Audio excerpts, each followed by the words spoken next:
Dispensem-na do quadro. Ela é um peso morto. Cada olhar se desviou. Ninguém protestou.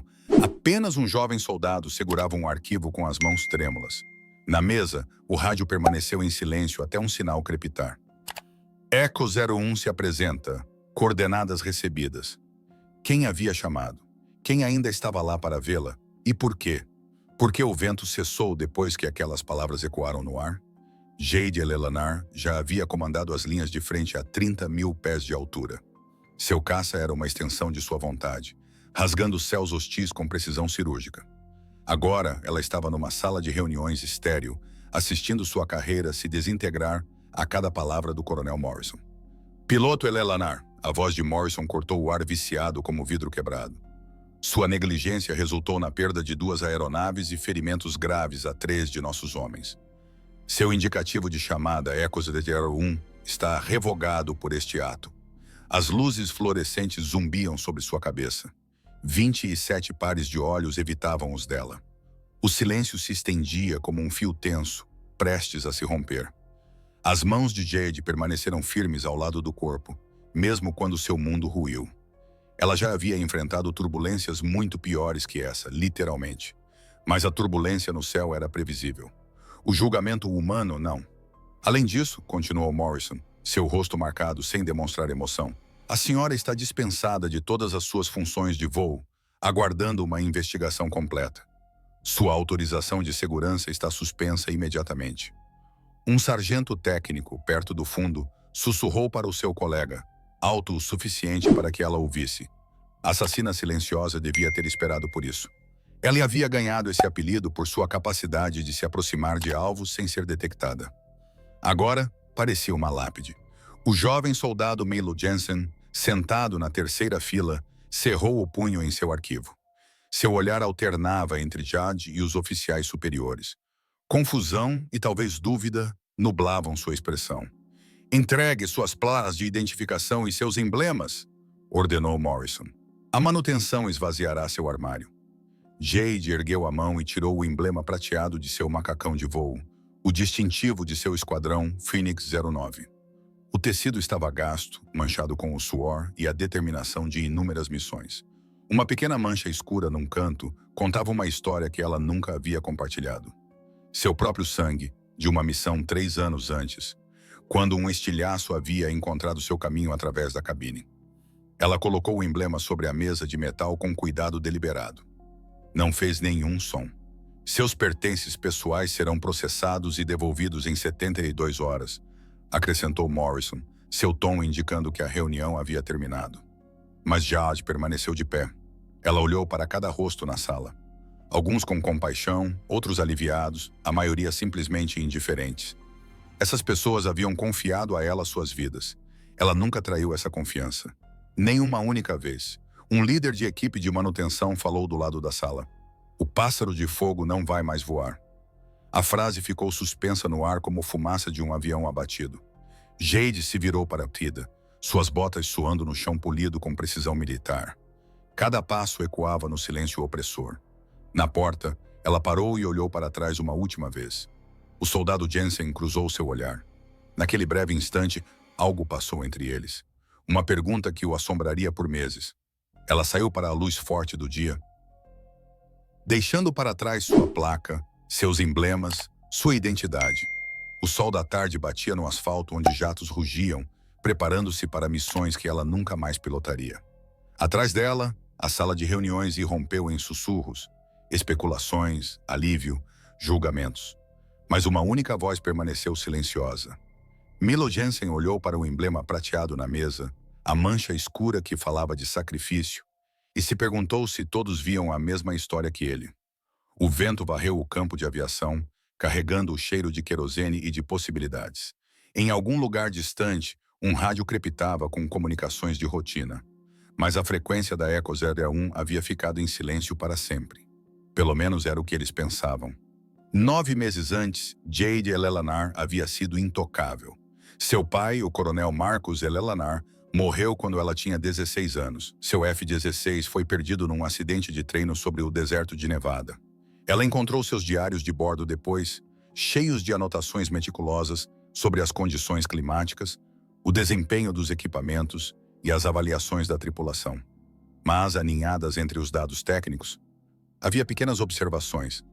Céu tão claro quanto os olhos de Sarah hoje. Ou, a turbulência me lembra a risada de Jade, imprevisível, mas de alguma forma perfeita. Esses diários se tornaram sua Bíblia. Aos 22 anos, ela era a piloto mais jovem a completar o treinamento de penetração noturna de tempestades, um feito que exigia voar às cegas através de sistemas climáticos de categoria 4, enquanto mantinha a formação com outras aeronaves. Os instrutores chamavam isso de impossível. Jade chamava de uma terça-feira. Seu indicativo, Echo 01, não foi dado por acaso. Ela o ganhou numa missão de resgate em território hostil, quando suas comunicações de rádio eram a única coisa que se interpunha entre uma equipe de reconhecimento abatida e as forças inimigas. Por 6 horas, ela retransmitiu coordenadas, atualizações do clima e informações táticas enquanto desviava de mísseis. Sua voz ressoou nas frequências de comando, guiando helicópteros de resgate através de um labirinto de ameaças. Naquela noite, ela se tornou uma lenda, mas as lendas, como ela aprendeu, podiam ser apagadas por uma única missão. O soldado Milo Jensen não conseguia dormir. 3 dias haviam se passado desde a reunião e algo o incomodava como um espinho sob a pele. Ele se viu no depósito 7, cercado por caixas de equipamento desativado e pertences pessoais esperando para serem recolhidos. Os pertences de Jade ocupavam 2 contêineres metálicos cinzentos. Na primeira caixa, manuais de voo com anotações de caligrafia precisa, um diário de couro gasto e um macacão de voo de reserva, ainda com cheiro de combustível de aviação. Nada de extraordinário. A segunda caixa continha seu equipamento de navegação. Milo pegou um mapa de satélite, suas bordas gastas pelo manuseio. Tinta vermelha marcava várias coordenadas, mas um local chamou sua atenção. Um pequeno X circulado várias vezes, com anotações de elevação e o que pareciam ser vetores de abordagem desenhados nas margens.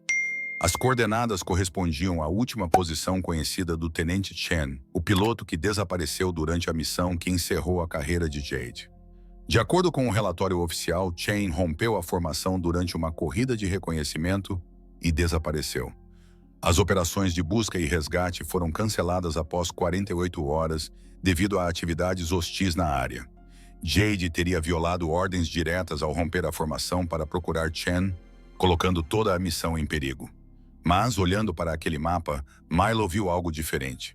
As anotações eram detalhadas demais, cuidadosamente planejadas demais para serem obra de alguém agindo impulsivamente. Parecia uma operação de resgate planejada com precisão cirúrgica. Encontrou algo interessante, soldado.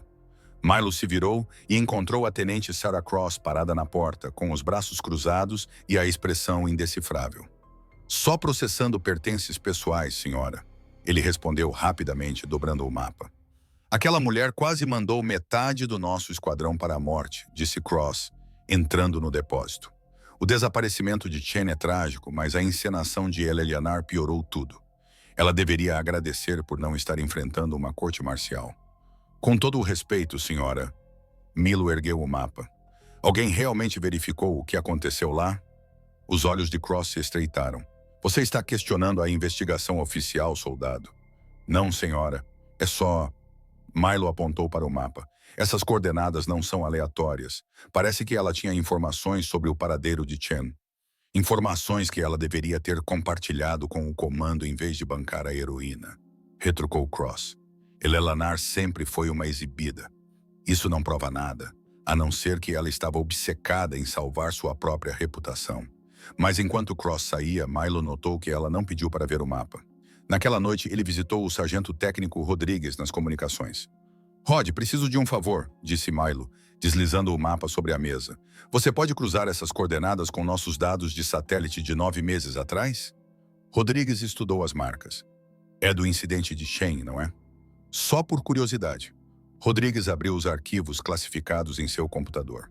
Após vários minutos de digitação e cruzamento de dados, sua expressão mudou. Isso é estranho, ele murmurou. O quê? Essas coordenadas. Eleanor marcou um local a cerca de 3 cliques a nordeste da última posição conhecida de Chen. Mas veja isto. Rodrigues apontou para um monitor. Nossas imagens de satélite daquele dia mostram destroços exatamente nessas coordenadas. Mas as equipes de busca nunca foram lá. Por que não? Porque o comando ordenou que eles procurassem em uma área diferente, respondeu Rodrigues. Ele rolou os arquivos. O padrão de busca foi baseado na trajetória de voo projetada de Shen, não em sua transmissão real. Milo sentiu o estômago revirar. Qual foi a última transmissão real de Shen? Rodrigues hesitou, depois abriu um arquivo de áudio. A voz de Chen crepitou nos alto-falantes, distorcida por estática e interferência. Echo ZD1, fui atingido. A navegação está fora de serviço. Posso ver um vale com estruturas, coordenadas aproximadamente. A transmissão se dissolveu em estática. Ele estava dando sua posição para Elelanar especificamente, Milo percebeu. Sim, mas o comando nunca recebeu essa transmissão, disse Rodrigues. Ela foi enviada na frequência pessoal de Elelanar. Rodrigues recostou-se na cadeira. A questão é, se ela tinha as coordenadas verdadeiras de Chen, por que não as compartilhou com as equipes de resgate? Milo olhou para o mapa, a compreensão começando a surgir. E se ela tentou, mas ninguém acreditou nela? Ou, disse Rodrigues calmamente, e se alguém se certificou de que a informação dela nunca chegasse às equipes de resgate? O depósito pareceu mais frio quando Milo voltou naquela noite.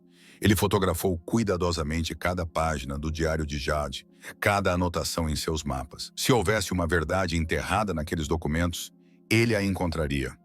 Porque os heróis não mereciam morrer no silêncio. E as pessoas que tentavam salvá-los também não. O sinal chegou às 03h47 da manhã de uma terça-feira. O sargento técnico Rodrigues estava em seu turno habitual no centro de comunicação quando o rádio ganhou vida com uma transmissão que não deveria existir.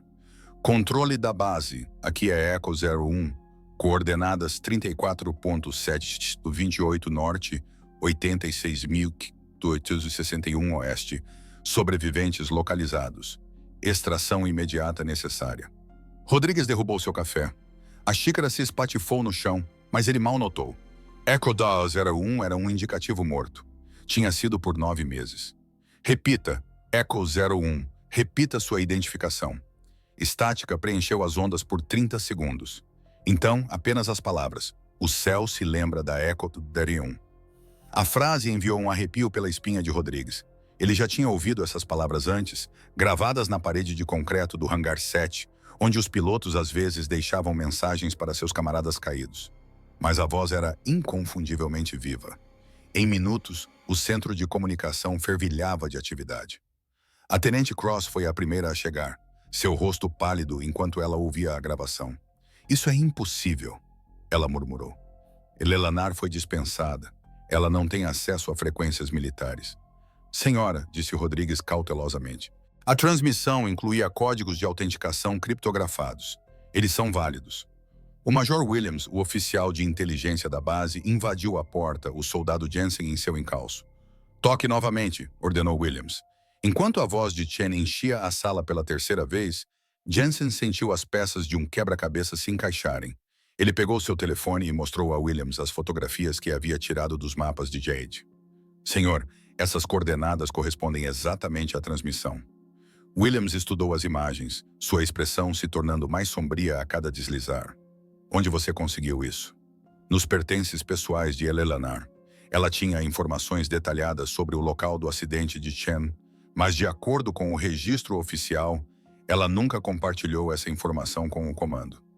Porque ela estava muito ocupada brincando de cowboy, interveio Cross. Ou, disse Williams lentamente, porque ela tentou compartilhar e foi ignorada. Ele se virou para Rodrigues. Rastreie todas as comunicações do dia do incidente de Shen. Todas, canais oficiais, frequências pessoais, bandas de emergência. A busca durou 40 minutos. O que eles encontraram mudou tudo. Rodrigues abriu uma série de arquivos de áudio cronologicamente.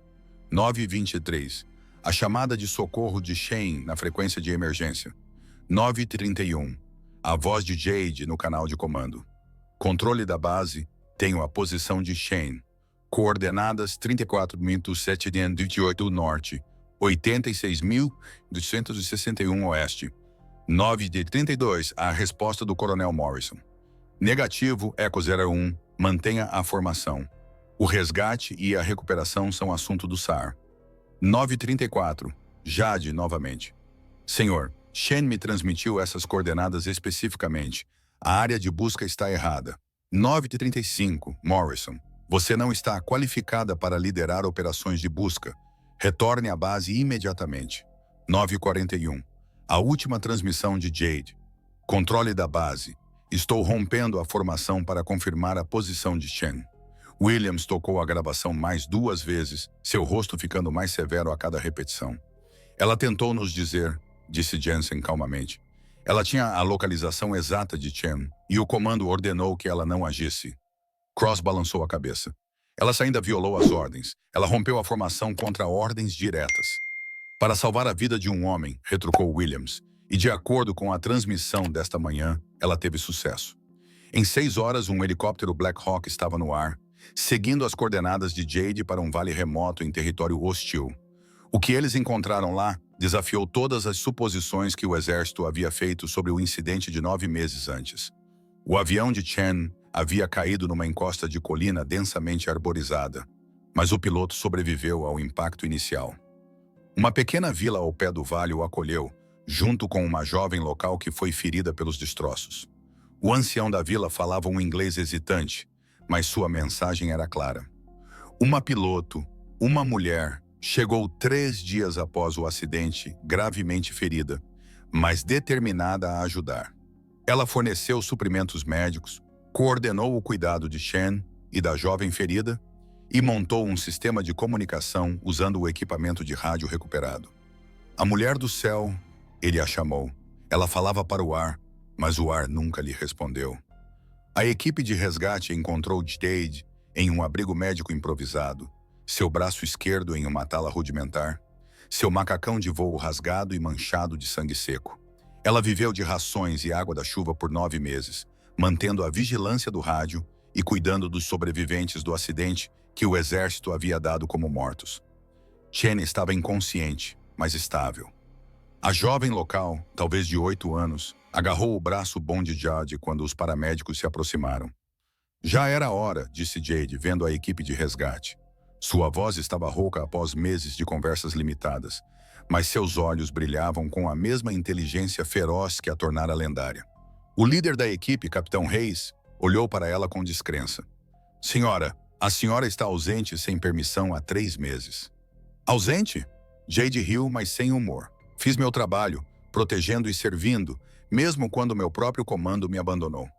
O voo de helicóptero de volta à base foi tenso, cheio de perguntas não ditas. Chen recuperou a consciência intermitentemente. Mas durante seus momentos de lucidez, ele confirmou a história de Jade. Ela o encontrou horas depois de sua transmissão inicial. Ela coordenou seu cuidado, estabeleceu comunicações e o manteve vivo por meses de convalescença. Ela tentou pedir ajuda, sussurrou Chen ao Capitão Hayes, todos os dias durante o primeiro mês. Mas o rádio... Ninguém nunca respondeu. Hayes verificou o equipamento de Jade. O rádio era de nível militar, mas havia sido danificado durante sua aterrissagem inicial. Ele podia transmitir, mas não podia receber respostas. Por 9 meses, ela transmitiu para o silêncio, nunca sabendo se alguém estava ouvindo. De volta à base, a evidência era esmagadora. Imagens de câmeras de segurança do dia de sua dispensa mostraram que Jade estava inconsciente na enfermaria durante a audiência disciplinar. A mulher que saiu da sala de reuniões era uma funcionária administrativa carregando os pertences pessoais de Jade. O coronel Morrison havia conduzido todo o procedimento disciplinar sem a presença da acusada. A investigação subsequente foi rápida e brutal. Morrison enfrentou uma corte marcial por negligência. Outros 3 oficiais receberam sanções disciplinares por falharem em verificar os fatos antes de encerrar a carreira de Jade. Mas a evidência mais condenatória veio da equipe de perícia digital. Eles descobriram que alguém havia sistematicamente interceptado e excluído as chamadas de socorro de Jade durante seu primeiro mês no local do acidente. A interferência não era um problema técnico, era sabotagem. E as impressões digitais levaram diretamente ao computador pessoal da tenente Sarah Cross. A sala do tribunal era estéril e silenciosa, cheia do peso da justiça militar. A tenente Sarah Cross sentou-se ereta à mesa de defesa, seu uniforme imaculado apesar das acusações contra ela. Do outro lado da sala, Jade Elelanar estava na cadeira de testemunhas, seu braço esquerdo ainda carregando as leves marcas de fraturas mal curadas. Tenente Cross, começou o promotor, pode explicar por que as chamadas de socorro do soldado Chen foram sistematicamente bloqueadas para não chegar às operações de busca e resgate? A mandíbula de Cross se apertou. Eu pensei que a piloto Elelanar estava comprometida. Seu comportamento estava se tornando cada vez mais errático e eu pensei que a informação dela não era confiável. Então a senhora se encarregou de anular os protocolos de comunicação militar? Eu estava protegendo a integridade da missão. O advogado-geral Mitchell se inclinou para a frente, garantindo que as operações de resgate buscassem no lugar errado por 3 dias. O silêncio se esticou como um fôlego contido. Jade observou da cadeira de testemunhas a carreira de Cross implodir a cada pergunta. Não havia satisfação nisso, apenas uma dor surda de reconhecimento. Ela entendia a psicologia do medo que impulsionou as decisões de Cross. O medo de estar errada, o medo de perder o controle, o medo de confiar em alguém cujos métodos desafiavam o pensamento convencional. O soldado Jensen testemunhou sobre as evidências que ele havia descoberto. Rodrigues apresentou a análise técnica, provando que Cross sistematicamente interceptava e excluía as comunicações. O capitão Hayes descreveu a operação de resgate e a condição em que eles encontraram Chen e Jade. Mas o testemunho mais poderoso veio do próprio Chen. Em uma cadeira de rodas, suas pernas ainda se recuperando de 9 meses de cuidado médico inadequado, Chen olhou diretamente para Cross enquanto falava. As ações da Tenente Cross não apenas colocaram minha vida em perigo. Ele disse, sua voz firme apesar da fraqueza física. Elas condenaram uma menina de 8 anos a uma deficiência permanente porque os suprimentos médicos foram atrasados por 9 meses. Elas forçaram a piloto Elelanar a escolher entre seguir ordens e salvar vidas. Ele fez uma pausa, reunindo forças. Ela escolheu salvar vidas e foi punida por isso pelas mesmas pessoas que deveriam tê-la apoiado. O veredito foi rápido. Cross foi considerada culpada de obstrução da justiça, conduta indigna de uma oficial e negligência. Ela foi condenada a ser destituída de sua patente e a 2 anos de prisão militar. Mas a justiça, Jade percebeu, não era sobre punição. 3 semanas após a corte marcial, uma pequena cerimônia foi realizada na linha de voo ao amanhecer. Sem mídia, sem anúncios oficiais, apenas as pessoas que importavam. O coronel Martinez, o substituto de Morrison, estava em frente a uma assembleia de pilotos e pessoal de terra. Em suas mãos, ele segurava uma placa de identificação de titânio, gravada com 4 palavras simples. Echo 01, sempre em voo. Piloto Elelanar, disse Martinez, seu indicativo nunca foi realmente apagado. Ele viveu nas frequências que a senhora monitorou, nas vidas que a senhora salvou e na coragem que a senhora demonstrou quando o comando falhou com a senhora. Jade se adiantou, não em seu uniforme de gala, mas em seu macacão de voo, a mesma peça de roupa rasgada e manchada que ela usou por 9 meses na selva. Havia sido limpa e remendada, mas as cicatrizes permaneciam visíveis. O soldado Jensen, agora cabo Jensen, apresentou-lhe o emblema Phoenix Endor 9, que havia sido retirado dela meses antes. Ele também havia sido consertado, os fios soltos presos por costuras limpas. Senhora, disse Jensen calmamente, alguns de nós nunca esquecemos quem a senhora era. Enquanto Jade prendia o emblema em seu macacão de voo, ela olhou para os rostos ao redor. Essas pessoas haviam aprendido algo sobre a diferença entre seguir ordens e fazer o que é certo. A cerimônia terminou com um simples gesto. Martinez entregou a Jade um fone de ouvido de rádio e gesticulou em direção à torre de comunicação. Ela colocou o fone e ativou o microfone. Controle da base. Aqui é Echo 01 solicitando permissão para retornar ao serviço ativo. A resposta veio imediatamente, transmitida em todas as frequências da base. Echo 01, bem-vinda de volta. Permissão concedida para todas as operações. Acima deles, o sol da manhã rompeu as nuvens sobre o campo de aviação, enquanto os jatos se preparavam para as missões do dia. O céu estava claro, infinito em possibilidades. Echo 01 estava voando novamente. 1 ano depois, o Centro de Operações de Voo Jade Elelanar brilhava sob o sol da manhã, sua torre de controle erguendo-se sobre o campo de aviação reconstruído como um monumento à perseverança. Jade preferia as horas calmas antes do amanhecer, quando a base ainda dormia e a pista se estendia vazia em direção ao horizonte. Ela se sentava em seu escritório no último andar da torre, um fone de ouvido de rádio no pescoço, observando o céu mudar de preto para roxo escuro e depois para um ouro rosado. As paredes ao seu redor contavam histórias, fotografias de missões bem-sucedidas, cartas de famílias cujos entes queridos voltaram para casa em segurança, e uma imagem de satélite emoldurada mostrando o vale remoto onde ela passou 9 meses aprendendo a diferença entre dever e sacrifício. No canto, a cadeira de rodas de Shane estava vazia. Ele havia saído do centro de reabilitação 6 meses antes, sua recuperação um testemunho do poder de nunca desistir. Ele estava voando novamente agora. Não caças, mas helicópteros de transporte médico. Ele chamava isso de salvar vidas dos ares, como me foi ensinado uma vez. Uma leve batida na porta interrompeu sua solidão matinal. Entre!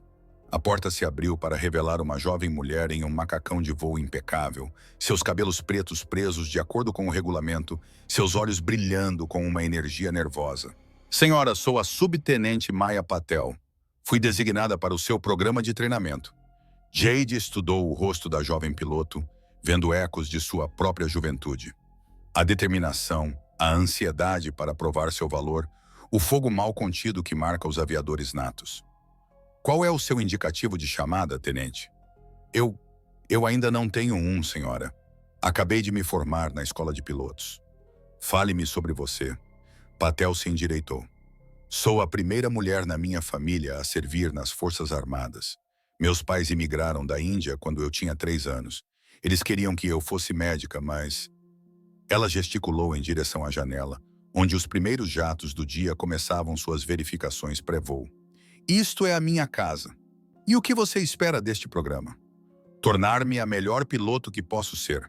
Servir com honra. Nunca decepcionar minha equipe. Jade reconheceu as respostas de manual, as frases cuidadosamente elaboradas para impressionar. Mas por baixo delas ela ouviu algo mais. Uma paixão genuína temperada pela incerteza. Tenente, o que você faria se seu comandante ordenasse que você abandonasse um piloto abatido? Patel piscou, claramente não esperando uma pergunta tão direta. Senhora, eu seguiria as ordens enquanto tentava encontrar uma solução alternativa dentro da cadeia de comando. E se não houvesse tempo para os protocolos da cadeia de comando? Se alguém estivesse morrendo enquanto você esperava permissão para agir? A compostura da jovem vacilou. Eu não tenho certeza, senhora. Boa resposta, disse Jade, pegando-a de surpresa. A certeza é inimiga do bom julgamento. O momento em que você acha que sabe exatamente como reagirá a cada situação é o momento em que você para de aprender. Ela se levantou e caminhou até o console de rádio, ajustando as frequências com a facilidade adquirida pela experiência. Eu vou te ensinar a voar de uma maneira que eles não cobrem na escola de pilotos, continuou Jade. Você aprenderá a navegar por instinto quando os instrumentos falharem. Você aprenderá a tomar decisões quando todas as opções parecerem erradas.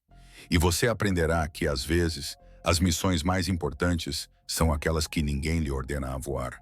Patel assentiu, embora Jade pudesse ver perguntas se formando atrás de seus olhos. Mais uma coisa, tenente. O que você sabe sobre a Echo 01? O indicativo de chamada que foi apagado, disse Patel cautelosamente. Dizem que pertencia a um piloto que desobedeceu ordens, mas que acabou provando que estava certo. Dizem muitas coisas, disse Jade. A maioria delas está incompleta. Ela voltou para sua cadeira e pegou o fone de ouvido de rádio. Echo 01 não era apenas um indicativo. Era uma promessa. Um compromisso de nunca deixar ninguém para trás, mesmo quando o comando não concordava. Ela ativou o microfone. Controle da base, aqui é Echo 01 solicitando autorização para o voo de treinamento 77 Alpha. Echo 01, autorizado para decolagem. O tempo está claro. Os ventos estão calmos. Bom voo.